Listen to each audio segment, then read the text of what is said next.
Hello everyone, সবাই কেমন আছো? আমি তো খুব ভালো আছি। আমি সুকন্যা। আজকে তোমাদের সঙ্গে একটা নতুন রেসিপি শেয়ার করলাম।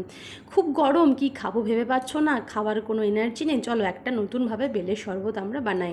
বেলের শরবত তো অনেকভাবে খেয়েছো, কিন্তু এইভাবে খেয়ে দেখো, আলাদাই তৃপ্তি পাবে।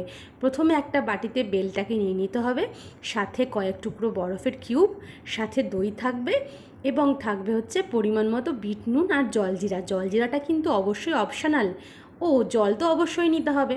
এই হচ্ছে আমার কয়েকটা উপকরণ। এই উপকরণ দিয়েই বানিয়ে ফেলা হচ্ছে বেলের শরবত।